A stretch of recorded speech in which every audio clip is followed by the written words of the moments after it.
ప్రతి బలం బయటికి స్పష్టంగా కనిపించే రూపంలో రాదు. చాలాసార్లు అది నిశ్శబ్దంగా వస్తుంది. ఒక సంభాషణ, కొన్ని మాటలు, లేదా ఎవరికైనా కొద్దిసేపు తోడుగా ఉండటం కలతకల మనసుకు స్పష్టతను, భారంగా ఉన్న హృదయానికి బలాన్ని ఇవ్వగలదు.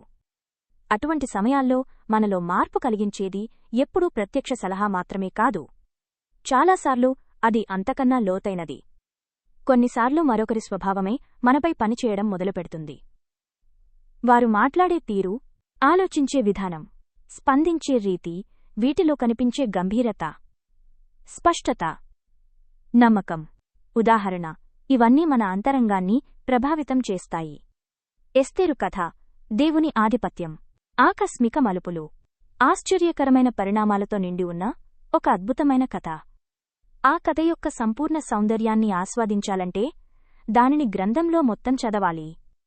ఇక్కడ మనం ఆ కథలోని ఒక ప్రత్యేక ఘట్టాన్ని మాత్రమే చూస్తున్నాం. అయినప్పటికీ అది ఎంతో గంభీరమైన పాఠాన్ని మనకు అందిస్తుంది. ఎస్తేరు జాగ్రత్త నుండి ధైర్యానికి ఎలా మారింది? పరిస్థితి తీవ్రమైనది. యూదుల మీద ఒక ఆజ్ఞ వెలువడింది.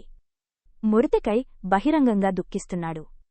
మొర్దెకై పంపిన మొదటి సమాచారాన్ని ఎస్తేరు అందుకున్నప్పుడు ఆమె సహజమైన జాగ్రత్తతో స్పందించింది. పిలుపు లేకుండా రాజు దగ్గరకు వెళ్తే రాజు కృపచూపనిచో మరణమే. అనేక రోజులుగా ఆమెను రాజు పిలవలేదు. ఆమె స్పందన వాస్తవానికి దగ్గరగా ఉన్నది. ప్రమాదం ఎంత నిజమో ఆమెకు స్పష్టంగా తెలిసింది.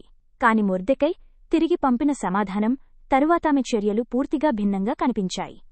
ఇప్పుడామె వైఖరిలో పునరుద్ధరించబడిన విశ్వాసం కనబడింది. తన కొరకు యూదులు ఉపవాసం చేయాలని ఆమె కోరింది. తరువాత రాజు నియమానికి విరుద్ధమైనప్పటికీ ఆయన సన్నిధికి వెళ్తానని, నేను నశించిన ఎడలా నశించెదను అని చెప్పింది. ఈ క్షణాన్ని ప్రత్యేకంగా నిలబెట్టేది ఇదే. ప్రమాదం తగ్గలేదు, నియమం మారలేదు, భయం కూడా మాయమవలేదు. అయినా ఆమె అంతరంగంలో ఏదో బలపడింది. సందిగ్ధత నుండి స్థిర నిశ్చయానికి ఆమె వచ్చింది. మొర్దెకై సందేశంలో ఆమెను ప్రభావితం చేసినది ఏమిటి?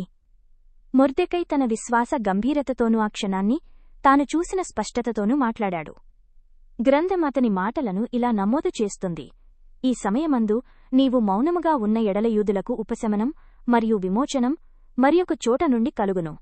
ఆ మాటలు అతడు ఏమి నమ్మాడో తెలియచేస్తాయి. దేవుడు ఒక్క మనిషిపైనే ఆధారపడడు. ఆయన సంకల్పాలు విఫలమవవు. ఇదే అతని విశ్వాసం. అతడు ఎస్తేరుకు ఉపన్యాసం చేయలేదు. ధైర్యాన్ని బలవంతంగా ఆమెలో నింపాలని ప్రయత్నించలేదు. తాను సత్యాన్ని ఎలా గ్రహించాడో దాని క్రింద తానేలా నిలిచి ఉన్నాడో అదే అతని మాటల్లో సహజంగా వ్యక్తమైంది. అక్కడే అతని ప్రభావముంది. అతని స్వభావ బలం అతని సందేశంలో వినిపించింది. అదే ఎస్తేరు లోపల బలంగా మారింది. ప్రభావం చాలాసార్లు ఇలాగే పనిచేస్తుంది. ఆదర్శప్రాయమైన వ్యక్తి ఎప్పుడూ బోధన ద్వారానే ఇతరులను మలచడు. చాలాసార్లు అతని మాటల నమ్మకాలు ప్రవర్తన తాను ఎవరన్నది నిశ్శబ్దంగా తెలియజేసే విధంగానే ప్రభావితం చేస్తాయి. ఇది మన జీవితాలకు మనం ఊహించిన దానికన్నా ఎక్కువగా సంబంధించినది.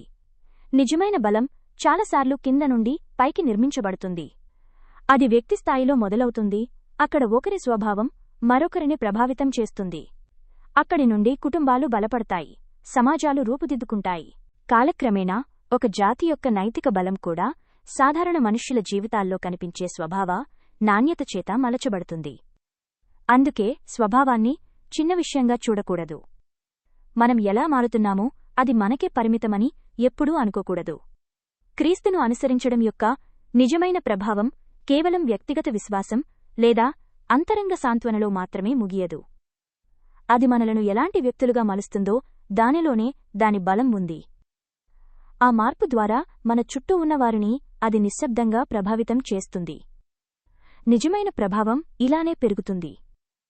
జీవితాలు ఇలానే మలచబడతాయి, బలపడతాయి, దారి మళ్లించబడతాయి. మనకు తెలిసిన దానికంటే ఎక్కువగా మన చుట్టూ ఉన్నవారిని మనం ప్రభావితం చేస్తుంటాం. Thanks for listening. Audio generated by విను యాప్.